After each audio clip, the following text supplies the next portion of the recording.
So today we have Susan Ireland, and here is why she is awesome. She's an executive leadership coach and the co-founder principal at Seasons Leadership, a leadership development consultancy. She's also the founder and principal of her own coaching and consulting business, helping individuals and organizations in their personal and professional excellence.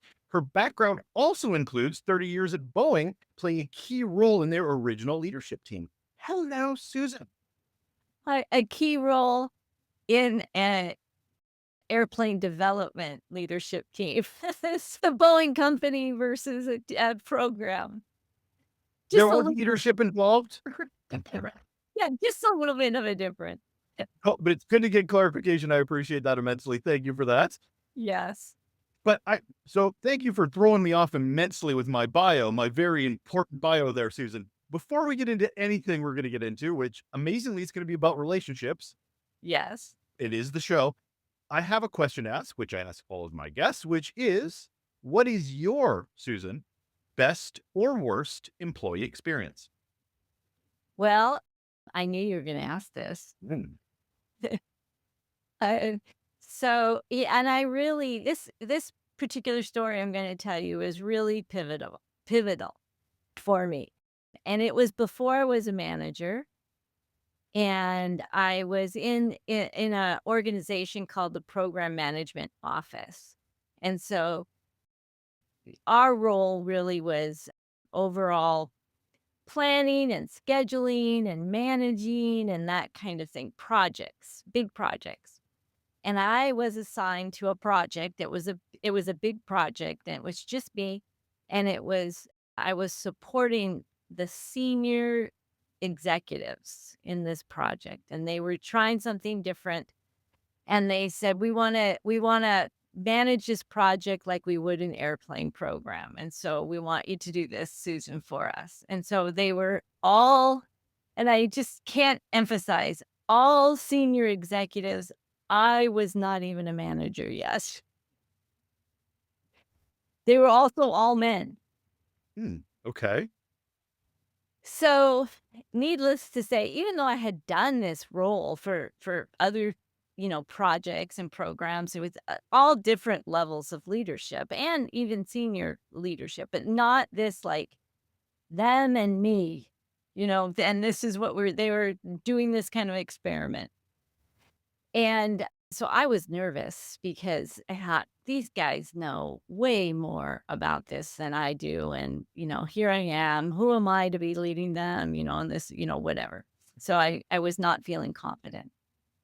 And, but so the first time we sat down in a room and, it was in like a meeting room where everybody's sitting around the table and I'm standing at the front and I'm just like, oh crap. So and everybody was super nice, but one of the people, the leaders there said, "Susan, you are our leader in this. Lead us." Hmm. And the way he said it was very authentic and supportive, and everybody else said, "Yes, and we're here. Tell us what to do." And I don't know what happened, but something in my mind like clicked, like they need me to do this job. They need me to do it well because they don't have the time and space to Mm. do this. I know how to do this. I was not confident that I didn't know how to do the job. I know how to do it, and they want me to do it. They're not up here judging me and poking at me for things that maybe I don't know, and, they are here to make this all work. We all have a goal to achieve, and together we'll achieve it. And it was like my anticipation and my anxiety just kind of let go. And okay, let's do this. And then it didn't matter what levels we were and all of that. We just had a work to do and we all did it. So, and I did my job to the best of my ability. And it really was one of the best jobs I ever had because of the leadership examples I had and then the opportunity to step up my game. Well, that was a story that was pretty quick to mind. I mean, I knew you knew I was gonna ask the question, but it was one that came pretty quick Yes. to your thoughts. What from that experience have you carried with you? I mean, obviously it's not a recent memory. So obviously it's something that had an impact on you. So how did it influence your leadership after that? Well, it's to convey to everybody who worked for me or who I worked with that we are all important. There's no jobs that are, like, extra. Nobody has money for that or time. We hire people for positions because we need that work done. And every job is really important. It doesn't matter what level it is, it needs to be done. And so it's if people realize that, so if leaders realize that, like, whoever these people are, they're important. They're important for the business. They're people, so we need to respect them, but we need to also allow them to do their jobs and give them the tools they need, the support they need, the development opportunities. Sometimes we need to be pushed a little. I was being pushed in that position. I mean, even to get that position was an opportunity. And so it's to realize that, I think, as a leader to people who are working for you, but then also whatever job you have, it could be at any level, to realize you're there to do a job. I want to give your former boss a bonus point as well because they demonstrated situational awareness. So Yeah. even though you were there to do the job, even though everybody knew their roles, they knew and had the forethought to think maybe they need permission to Yes. right. Just you've got your own thoughts. You're new, you're shiny. Even though you know it's your job, you still needed that permission to understand, no, you're the leader here. You needed to hear the words. And a great Yeah. leader figures that out while other ones just assume. Yeah. That is fantastic, Russell. I love that. You. No, That's that is exactly right. stuff rubs off me after 200 episodes. It's yeah. No, it's fantastic. And this is again about relationships, like your relationship, their relationship with you, how they want that relationship to go. And I know that's what we're going to talk about today. Especially when we were pre-chatting, you had brought up an approach, and I want to get to that in a minute because I mean, name of the show is relationships at work. So we've got a bit to mine here. I want to first get into definitions because definitions are so huge because we talk about a lot of things and don't define them. Drives me nuts.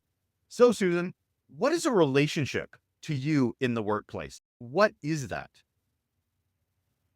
Whew, that's a tough one Hmm. to articulate in a few. A relationship is it's it's an acknowledgement and recognition of another person. It's like seeing another person and having the other person see you and acknowledge and recognize that for whatever reason, we're here together. I love that. And the reason I have to ask that is, I mean, we feel like we know what a relationship is. Like it's a feeling as but to Yes. put pen to paper and define what it is, I ask it because we don't know if we're successful in attaining it if we don't know what we're actually trying to achieve. Yeah. So I love that definition of it, especially because you were like workshopping it a bit there, which I love because you were I loved every word you use. So why are they important in the workplace? Well, I every job that I have done has always included other people. I can't say that, I've done anything by myself. It's always in relationship with other people at some way. So the better the relationship, I mean, we don't have to be best friends by any means, but the better the relationship and the more open and curious, the better the work is. Because it's almost like I feel like for me, the relationships I have actually expand my view and perspective because I have only Susan's view and perspective. It's my world. And, it's pretty small compared to what it could be when I tap into all the people around me. Then it gets bigger and bigger and just more rich, deeper. I get more insight and we can just do better work with that. And the opportunities that can come from that, and the like, there's just I feel like if we're not working to build relationships, we're the work is just living in a silo in a corner in the bottom office, and then you come out and you blink your eyes out and you're like, you come into, and some people like to work that way. I Uh, shouldn't. There are a few people I know that are so either introverted or I'm just here to do a job. I just want to do my job. I just want to leave. But even then I talk to them like, so who'd you spend lunch with? Oh, blah, blah, blah, blah, blah, blah. Right. It's still relationships. Exactly. And the reason why we do the work is because of relationships. We're delivering something, we're providing a service, something is there. Yeah. And plus, here's the other thing. Yeah. And this I know for me, I tend toward the extrovert side of the spectrum. It's a lot more fun. I mean, life is too short and we spend a lot of time at work and we're around all these amazing people and it's it's just better when I have relationships with people around me. It's a funny thing what the pandemic did as well. I mean, I was the first one in the pandemic thinking that working from home was going to be, I'm going to use old man language, the bee's knees. Like I thought it was just going to be like the best thing ever. And then I miss those interactions. And I hate looking at the same four walls that come with work, that come with. So they've done studies where millennials and Gen Z, I'm Canadian, Gen Z, Yeah. where they want to go into the office, they want those mentorship opportunities, they want those relationships, and then those same studies find the people that are Gen X want to go home because they have kids. They have other responsibilities where they have to be responsible for, other relationships. So Yeah. it's a funny thing that we're trying to meet in the middle of what a relationship's supposed to look like. Well, what relationships are we really prioritizing in all of this? Right. Right. Right. It is a complicated it's the world has gotten much more complicated. And I think sometimes it's opening up these questions, which actually I think is really bringing us forward. So I don't remember having these kind of conversations back when I started working. I mean, we didn't think about this stuff. We just, it, you know, I did followed along. This was the path, and get in line. And so I'm glad we're having these types of conversations and people are really thinking about it. Now, when we chatted, and this the reason I loved having you on was that you're prioritizing your relationships when it comes to your own consulting, when it Yeah. comes to attaching it to leadership. And you were describing, I'm like, no, no, stop talking. I want to push a record button around the outside and inside approach to relationship building at work. What are you talking about, Susan? Well, as a coach, you might have heard this, it's like an inside job, right? We've got to work on ourselves, our self-awareness, understanding our values, you know, t- to be our authentic selves, to really live to our full potential. So, coaches spend a lot of time on that, and I think it's absolutely necessary. But sometimes I'm just looking for like, can I have a hack? And so that's the outside in kind of thing. So if I can just do something and it makes a difference, it kind of, I don't know, keeps the momentum going and gets me encouraged and inspired to keep going and keep working on the inside stuff too, right? So, like a hack, here's a simple hack is that so we're probably much more open to relationships when we feel good. If we're not feeling good about ourselves, we maybe hide. Like maybe I don't want to see somebody, because I'm not really up for it. So as maybe as superficial as this sounds, it's pay attention to your appearance and what you're wearing. It doesn't have to be expensive or the latest fashion or anything like that. But if what you're wearing isn't making you feel good, change, wear something else, wear a brighter color. Or I know here's the thing that I used to always do. This is an outside in. So I was working in corporate America. And I thought it was super important to look professional. So I had probably 5 or 6 black suits. Right. That makes sense. Totally.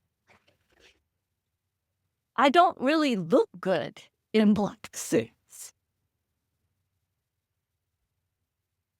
I mean, I was wearing a uniform. Mhm. So, and I didn't even see it. And so somebody, told me, mix it up with some color. It's okay to look like Susan and not like everybody else that you think you should be. And it just makes a huge difference. And when I feel better, I mean, I don't even have to say anything. When I feel better, like, yeah, I kind of like this. I look good. And people notice and they say, like, hey, what's different? They may not even notice she doesn't have a black suit on anymore, but there's something about it. It's how I carry myself. I have more confidence. I'm self-assured, and maybe I, speak up in a meeting when I might not have before. You're almost wearing the confidence. Yeah, it's exactly right. And it sounds silly. Like people go, really, really, doesn't it depend on like what I contribute and how much I know? And I say, yes, that's true. It absolutely is. You really can't fake it, but you can't. It's how you feel. So you've coached. So I want to stick with the outside in before we get into the inside out for a bit. So from the outside in approach, what's been an aha moment for you talking to people and coaching leaders that have to look at this possibly as a way of connecting with other people?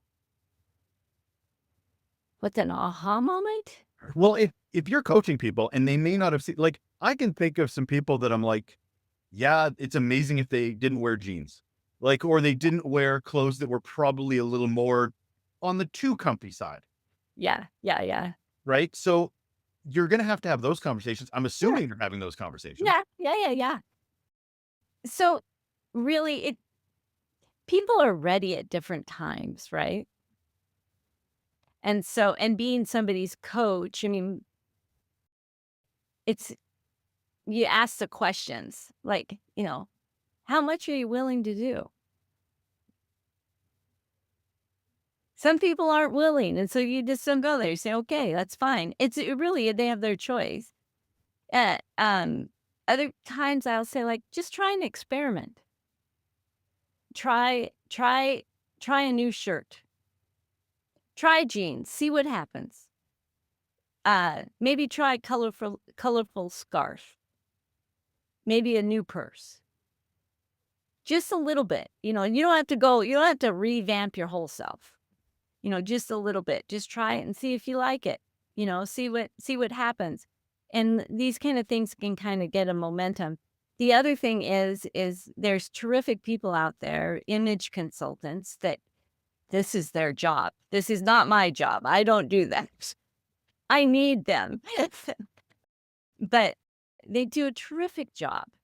And I know one particular, Michael Bruce Consulting, Image Consulting. He does a great job, and he works with men and women all over the country, and the transformation is wonderful.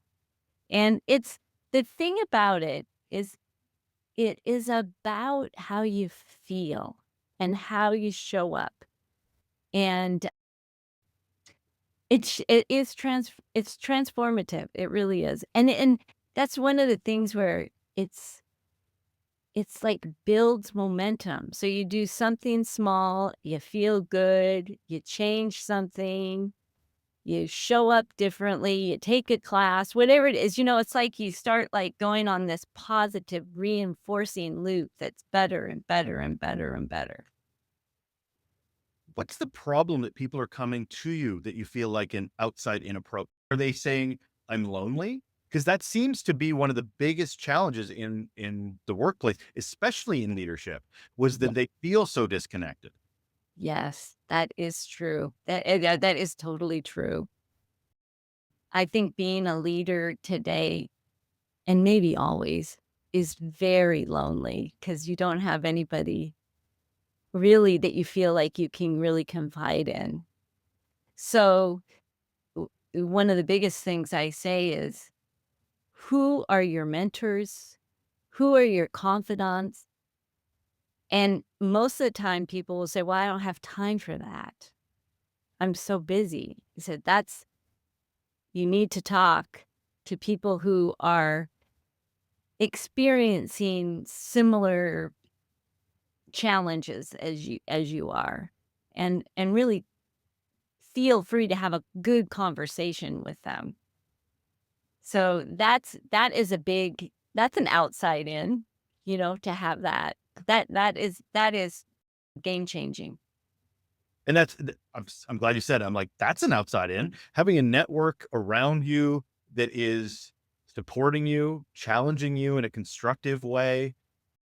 We all need that in the workplace, and a lot of us don't have those teams where we feel like we're we're at the head as leaders, because I mean, this podcast is for leadership. We're the leaders, so we feel like an other Right. than we Exactly. right? Yeah. Right. And it's true. You can't talk to your team or people who work for you about challenges that you're having with them, you know?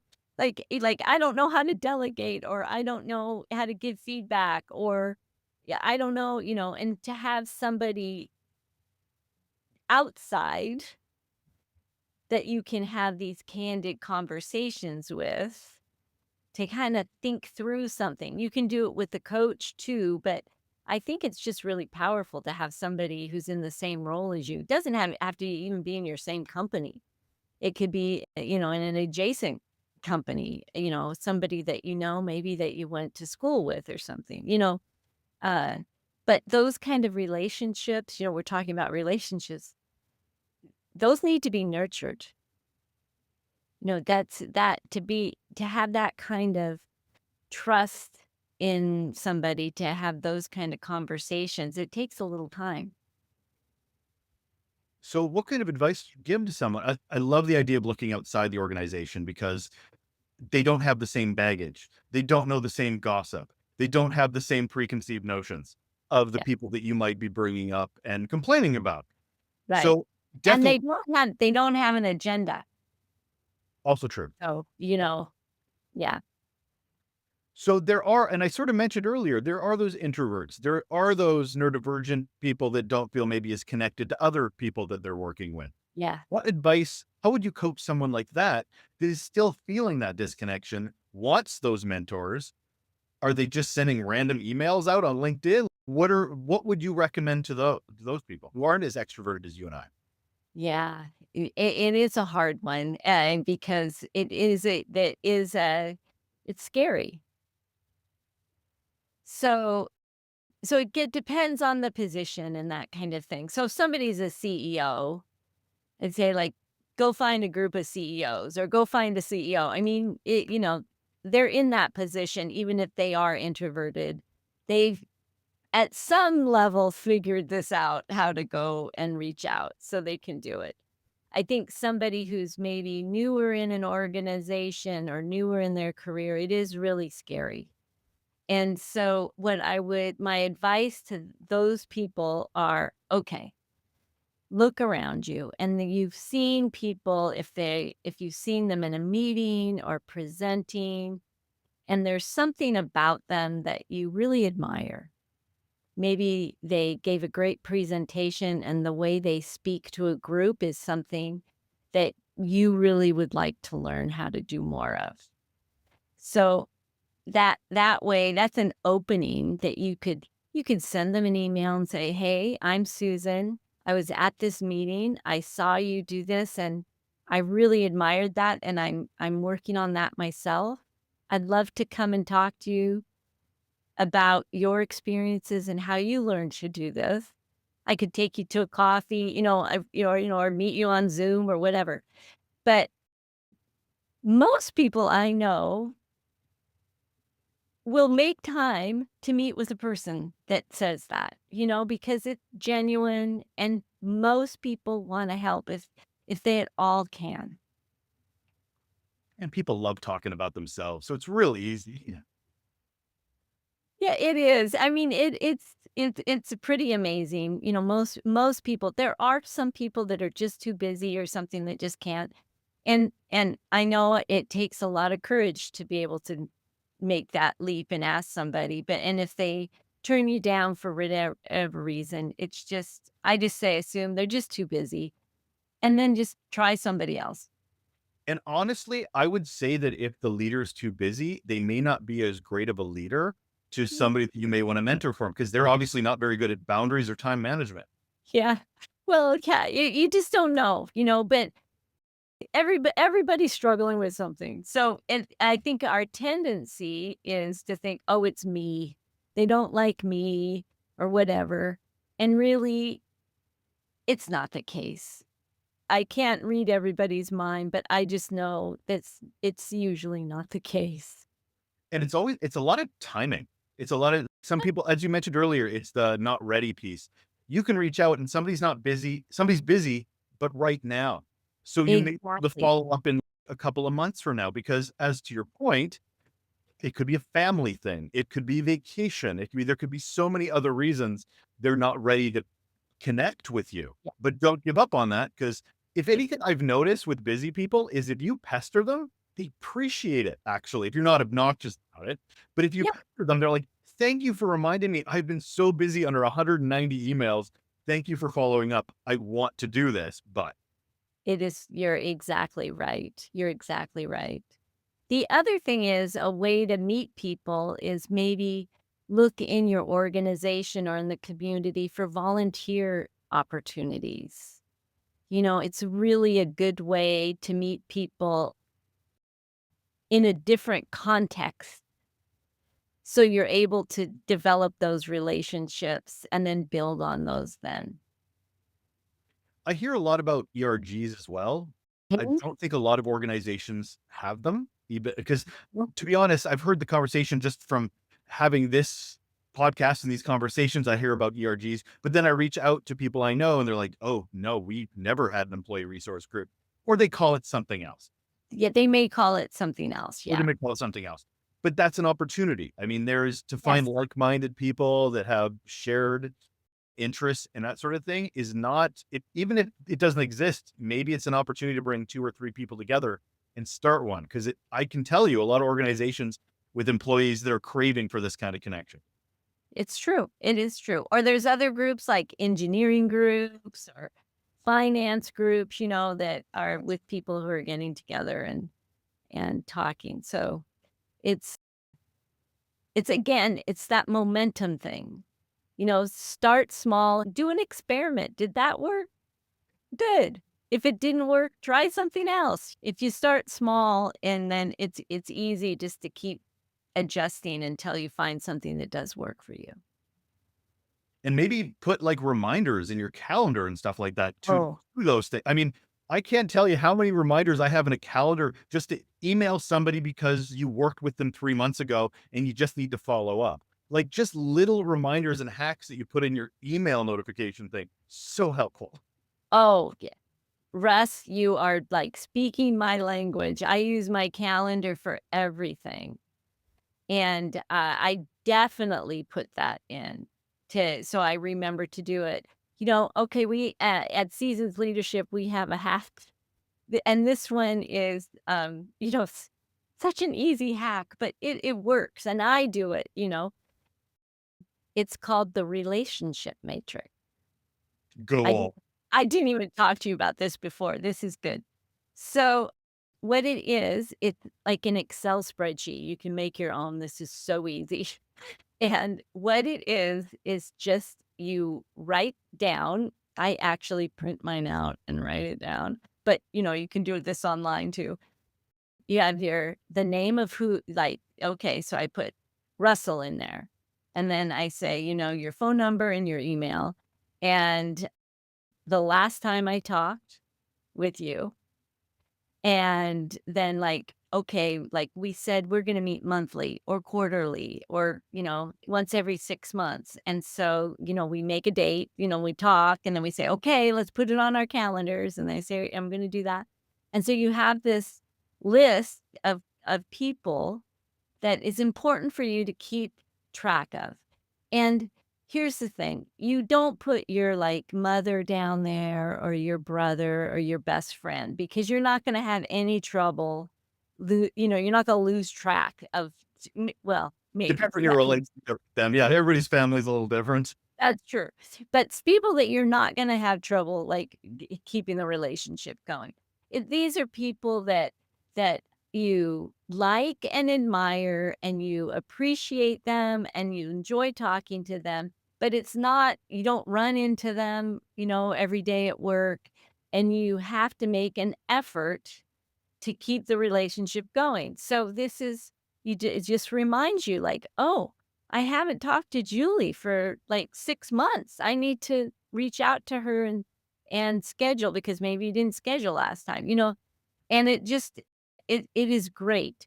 And to your point about the bugging busy people, sometimes what I hear is, "Oh, I haven't talked to John for so long. I can't possibly Right. say anything because he's gonna think, why is he calling me now?"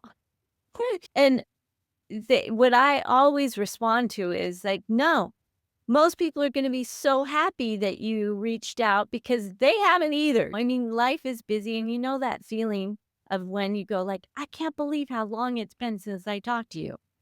And that's just the way it is for everybody. So this just helps keep it going, and people really do appreciate it. The time not to reach out to somebody is if you haven't talked to them, but you need them for a reference for a job. Yeah. That is, like, not a great time. So, people don't appreciate that. Yeah. Yeah, relationships have to be genuine. You actually have to Yeah. care about the person, not use that person.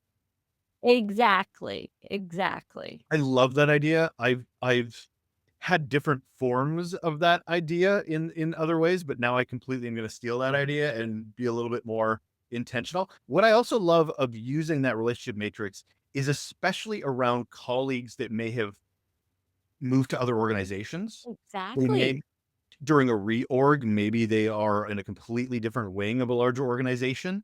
It's ways that you can keep those relationships alive Yes. when you don't see them to your point, every day or on a Zoom or Teams call or whatever it might be. So Yes. I love that. Yeah. It really works great. So we spent a lot of time talking about the outside in, Yeah. Susan. Yeah. So let's flip a bit into the inside out approach when it comes to relationship hacks. Okay. Well, I guess in a way, this is the best relationship hack, or this is not a hack. This is not a hack. This Okay. is an insight. Okay. It's to know your own values and to spend time reflecting on them. And I think there's lots of ways you can do this. You can look on the web and you can do, value exercise, and there's a bunch. This is not rocket science. Easy to do, but to do it really with a lot of meaning, you really have to, you know, really do it. And the reason why I think it's important is because our values don't probably change our whole life, right? I mean, our values are our values. And but they reprioritize based on the time you are in your life. And so if you don't stay up on that, you could be making decisions based on your outdated priorities. And I'll give you a story. Do we have time for a little We story? absolutely have time for a story. Okay.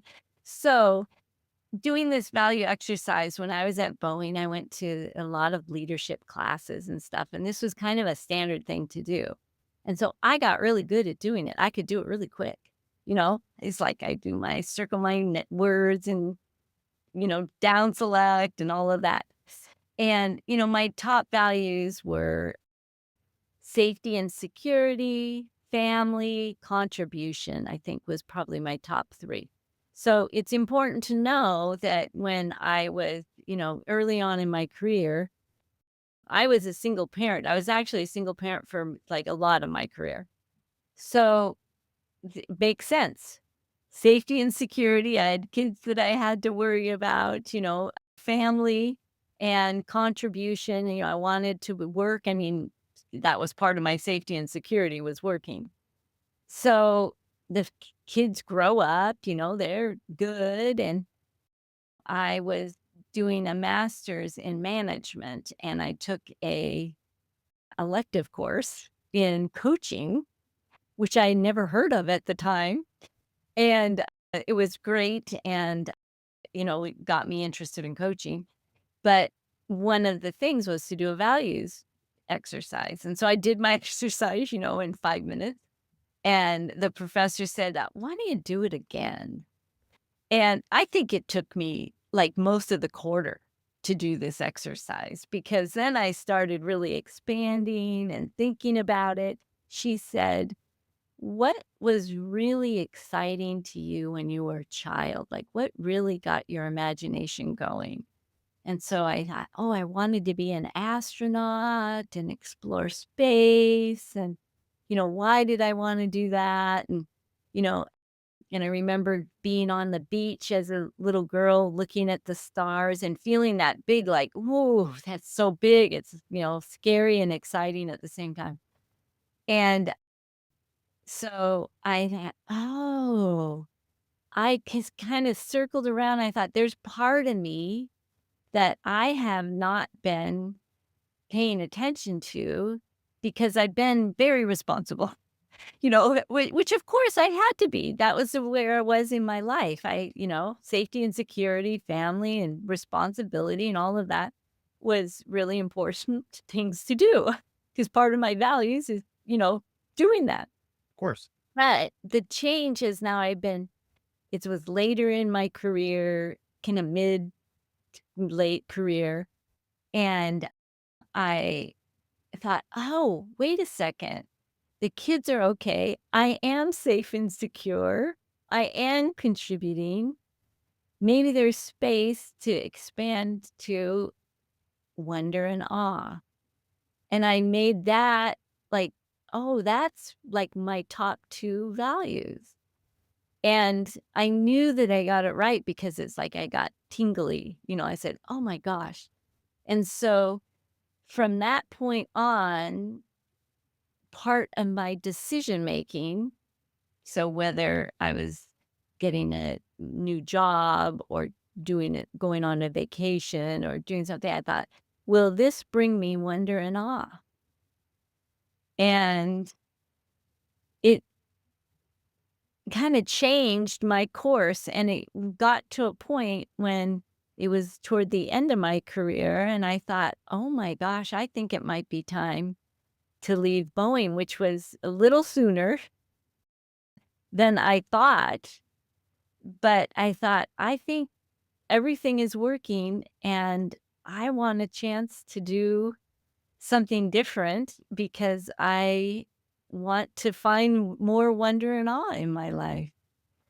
And so I'm I think that I'm really a fan of really understanding your values because how this ties into a relationship is because knowing your values and being able to articulate them and talk to other people about them and why they are, because everybody's are different, of course.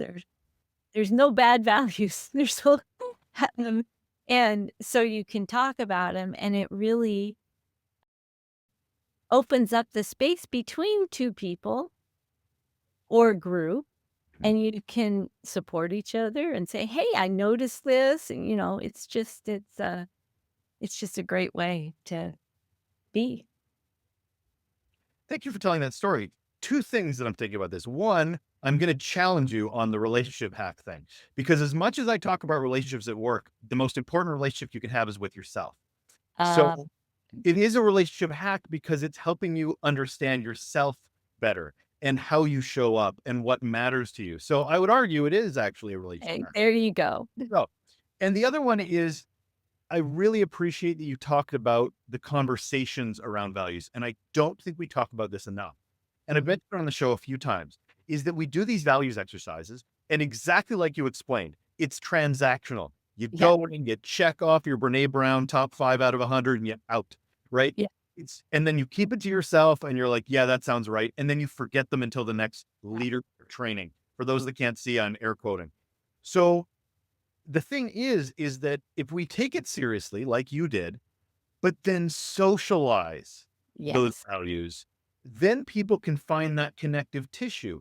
People can understand how to communicate with you better yes, because they understand what's important, what motivates you, what you look for out of the job. If you yes, keep them to yourself, how the hell am I going to interact with you? How am I going to build a relationship with you when I don't really know you? And yeah, love the idea of really socializing it. And I don't think we do that enough. We we talk about values a lot, we put them on posters, we put them on websites, but we don't operationalize it. And I think that's the missing piece for a lot of people. yes. Another thing is about values, and this is a really good tool. So when we get triggered or pissed off with people or something or a situation, a lot of the time, if not most of the time, it's because either we ourselves or somebody else has trampled on one of our values. And so it's unconscious almost that you just have a reaction. And so then it's helpful to say, I'm having a reaction. The question is, what value was trampled on? And if you can articulate that, then you can talk about it. And how much compassion can you have if when you actually have that information Yeah. of now I know what I trampled on. Now I see you better as my colleague, as my employee, my employer. And I can see because to your point, people react and they Yeah. don't dig any deep, they don't dig any deeper than the reaction. We have a whole internet filled with people like that. But Yes. to actually understand what we stepped on, oh, Yes. if only. Yeah. Totally. Totally. And you think like, oh my goodness, even a lot of times we do this to ourselves. So we're mad really at ourselves because we violated one of our values, for me, for safety and security. If I did something that put my family at risk, because maybe a poor decision, poor financial decision or something, I'm like, and it's really, I trampled on that value. So before making big decisions, think about what are my values? Is this decision aligned with them? And sometimes, it's not an easy thing. You got to kind of balance, but yeah. From the outside in to the inside out. I really appreciate you, Susan, for all these relationship hacks you provided. Even one we had to reframe a little bit there. But let's wrap it up with the last question I always ask, which is what is one simple action people can do right now to improve their relationships at work? Okay. This is a good one. I thought they were all good, but you go ahead. Yeah. Is ask yourself honestly, how am I showing up?